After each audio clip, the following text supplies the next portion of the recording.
اعوذ باللہ من الشیطان الرجیم بسم اللہ الرحمن الرحیم۔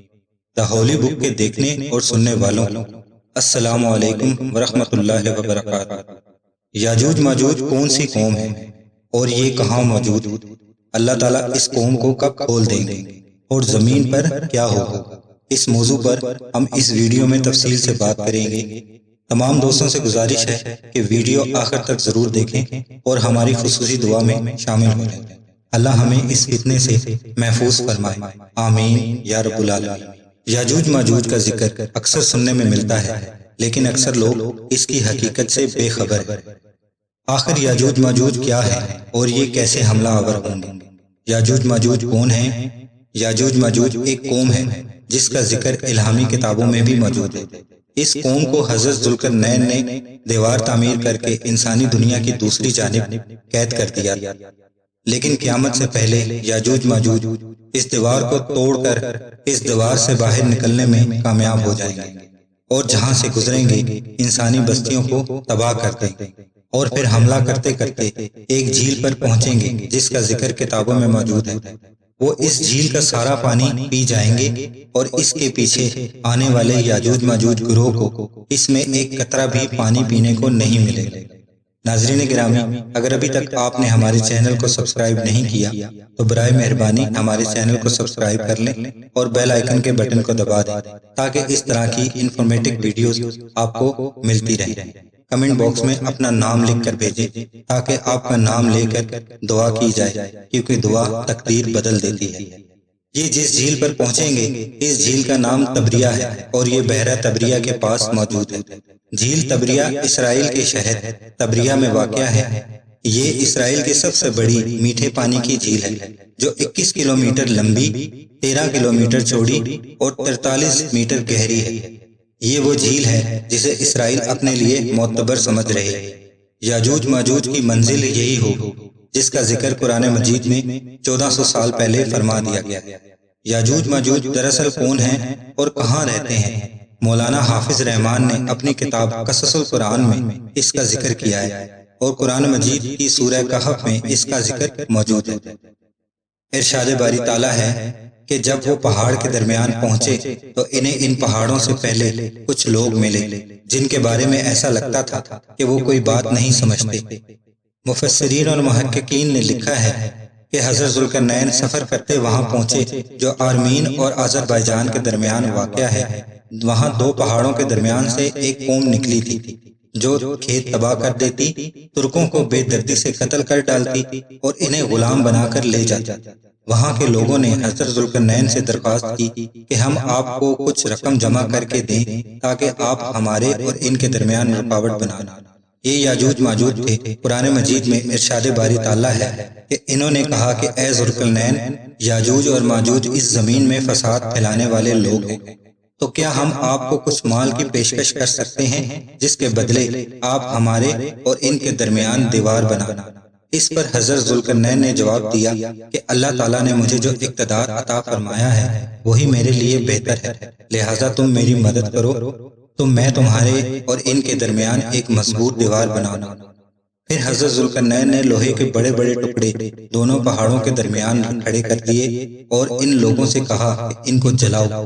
جب تک وہ ریڑھ ہو گئے تو اس پر پگھلا ہوا تانبا ڈال دیا تاکہ لوہے کے ٹکڑے مضبوطی سے آپس میں جڑ جائیں اور چکناہٹ کے سبب اس پر کوئی چڑھ نہ سکے۔ چنانچہ یہ دیوار ایسی بن گئی کہ یاجوج ماجوج نہ اس پر چڑھ سکنے کی طاقت رکھتے تھے اور نہ ہی اس میں سوراخ بنا سکتے تھے۔ اس دیوار کی لمبائی 50 میل، اونچائی 290 فٹ اور چوڑائی 10 فٹ ہے۔ محققین کے مطابق قرآن مجید کی گواہی سے ثابت ہوتا ہے کہ حضرت ذوالقرنین نے پہاڑوں کے درمیان سفر کیا۔ اس پہاڑی سلسلے میں ایک جگہ بہت ہی بلند ترین پہاڑ ہیں جن کے درمیان وہ واحد راستہ ہے جہاں سے آیا جایا جا سکتا ہے، مگر یہ راستہ مکمل برف سے ڈھکا ہوا ہے۔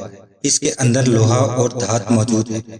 تاریخ کے مطابق یاجوج ماجوج حضرت نوح علیہ السلام کے بیٹے یافس کی اولاد میں سے ہیں جو خانہ بدوش اور وحشی قبائل پر مشتمل تھے۔ ان کی تعداد بہت تیزی کے ساتھ بڑھ رہی ہے۔ یہ حضرت ذوالقرنین کے زمانے تک مختلف قبائل، قوموں اور آبادیوں میں پھیل چکے تھے۔ روایت میں آتا ہے کہ تب سے اب تک یاجوج ماجوج اس کوشش میں لگے ہوئے ہیں کہ کسی طور اس دیوار کو توڑ کر باقی دنیا سے جا ملیں۔ یہ روز دیوار توڑتے ہیں۔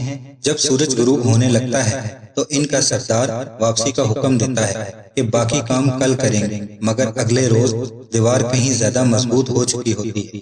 جب یاجوج ماجوج کے خروج کا وقت آن پہنچے گا تو وہ تمام دن دیوار میں سوراخ کریں گے اور ہر روز کی طرح تو ان کا سردار شام کو واپسی کا حکم دے گا اور کہے گا کہ باقی کام کل کریں گے انشاءاللہ۔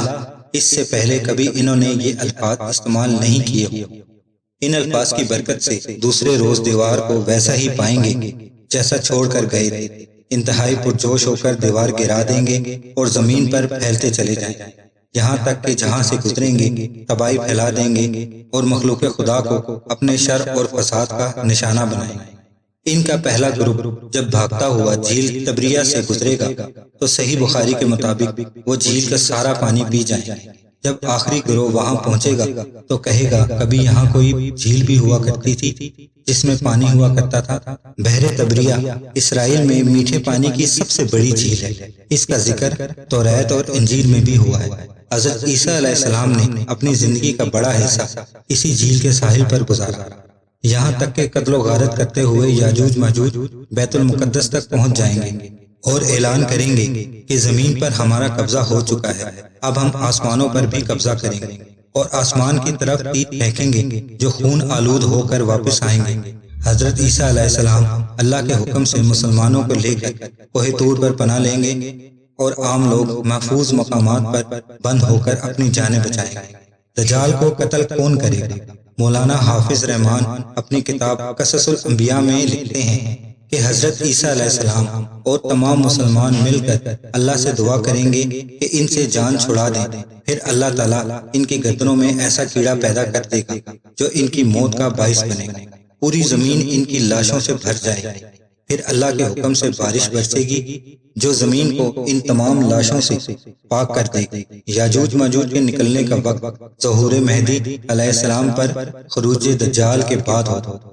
اس وقت حضرت عیسیٰ علیہ السلام نازل ہو کر دجال کو قتل کر چکے ہوں۔ ان کے نکلنے کی ایک علامت بحر تبریہ کے پانی کا تیزی سے کم ہونا بیان کیا جاتا ہے، جس کا حدیث مبارکہ میں ذکر بھی ملتا ہے، اور یہی وہ وقت ہوگا جب قیامت قریب ہوگی۔ اللہ پاک سے دعا ہے کہ ہماری دعا اپنے رحم سے اپنے کرم سے قبول و مقبول فرما کے ساری پریشانیوں اور تکلیفوں اور بیماریوں کو دور فرما اور صحت تندرستی عطا فرما۔ میرے پروردگار اپنے پیارے نبی کریم صلی اللہ علیہ وآلہ وسلم کے صدقے سے پوری دنیا میں جتنے لوگ وفات پا چکے ہیں ان کی مغفرت فرما اور انہیں قبر کے عذاب سے بچا۔ جو بیمار ہیں یا پریشان ہیں ان کو اپنے کرم سے معاف فرما اور ان کی بیماری اور پریشانیوں کو دور فرما۔ اے میرے پروردگار اپنے پیارے حبیب رسول اللہ صلی اللہ علیہ وآلہ وسلم کے صدقے سے ہمارے تمام گناہوں کو معاف فرما اور ہر کام میں کامیابی عطا فرما، اس کا نصیب کھول دے۔ آمین ثم آمین۔ اپنے لیے دعا ضرور کروایا کریں، نہ جانے کس کی زبان سے آپ کی تقدیر کھل جائے، کیونکہ دعائیں تقدیر بدل دیتی ہیں۔ اس کے ساتھ آپ سے اجازت چاہیں گے۔ اللہ حافظ۔ السلام علیکم ورحمۃ اللہ وبرکاتہ۔